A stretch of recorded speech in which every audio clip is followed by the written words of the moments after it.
코로나19가 겨울철로 접어들면서 다시 급속히 확산되고 있는 분위기입니다. 그러면서 고용 상황이 악화되고 있지만 또 한편으로는 백신 개발에 대한 기대감도 커지고 있는데요. 그래서 오늘은 백신 개발로 경제 정상화가 된다면 수익을 얻을 수 있을 만한 종목들 알아보겠습니다. 네, 가장 먼저 들여다볼 곳은 미국과 캐나다 전역에 137개 지점을 운영하고 있는 미국의 대표적인 오락실이죠. 바로 이 다양한 게임을 하면서 식사도 즐길 수 있는 데이브 앤 버스터즈 엔터테인먼트입니다. 이 데이브 앤 버스터즈는 미국의 소규모 기업을 추종하는 러셀 2000에 포함이 되어 있고요. 사업 부분은 크게 두 가지로 볼 수가 있습니다. 우선 놀이 부문에서는 오락이나 시뮬레이션 또 비디오 게임으로 전체 매출의 절반 이상을 차지하고 있고요. 나머지는 식음료로 보통 수익의 3분의 1 정도는 알코올 음료에서 발생하고 있습니다. 먼저 실적을 살펴보겠습니다. 2분기 수익과 매출은 전년 대비 급격하게 감소한 모습인데요. 3분기 실적은 12월 8일장 마감 후에 발표할 예정입니다. 그리고 예상 매출은 1억 1,600만 달러로 예상이 되고 있는데 이는 매출이 서서히 개선되면서 전분기와 대비했을 때 128%의 매출 성장을 기대하고 있습니다. 그리고 주가를 살펴보시면 3월 중순에 4.61달러라는 최저치를 기록했고요.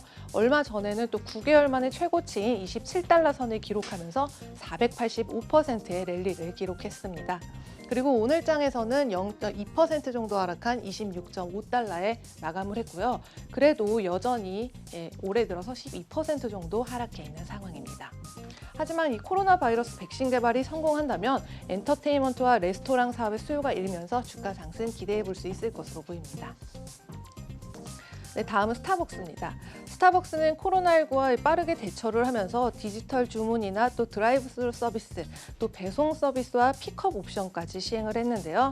최근에는 이 바이든 당선인의 최저임금 대폭 인상 공약에 따라서 이 다음 달 14일부터 바리스타나 매장 점원은 10% 이상, 또 3년 근속 파트너들은 11% 이상 급여를 인상할 예정입니다. 그리고 실적을 살펴보면요. 디지털 판매 성장과 또 드라이브스루 트래픽이 늘어난 덕분에 예상치를 뛰어넘는 4분기 실적을 발표했고요. 이어서 주가를 살펴보시면 3월 저점에는 매출이 확 줄면서 2018년 수준까지 가게 됐는데요. 그래도 현재는 3월 저점으로부터 96% 상승을 했고요. 미국과 중국의 트래픽 추세가 빠르게 회복이 되고 있는 상황입니다. 그래서 오늘 장에서는 0.09% 하락한 98.21달러에 마감을 했는데요.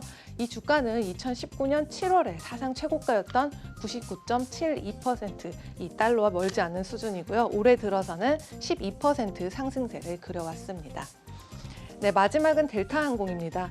이 미 교통안전청에 따르면 금요일 20일부터 22일까지 300만 명이 넘는 미국인이 공항 보안 검색대를 통과해서 지난 3월 달 이후 가장 많은 여행객들이 이동했다고 하는데요.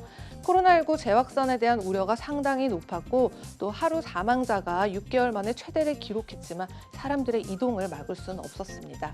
그래서 주가를 살펴보시면 여전히 29.4% 하락해 있는 상태지만요. 그래도 5월에 이 항공주 매도 기간에 비하면 훨씬 많이 회복한 상태인데요. 오늘 장에서는 0.12% 상승한 41.31달러에 마감을 하면서 지난번에 기록했던 기록 이후로 굉장히 높은 수준으로 회복한 모습입니다. 그래서 이 코로나19 백신 개발로 다시 여행을 다닐 수 있게 된다면 내년에는 이 델타 항공뿐만 아니라 전반적인 항공주가 모두 기사회생을 할 수 있을 것으로 기대감 모으고 있습니다. 지금까지 글로벌 금융시장 심쿵 브리핑 펄스였습니다.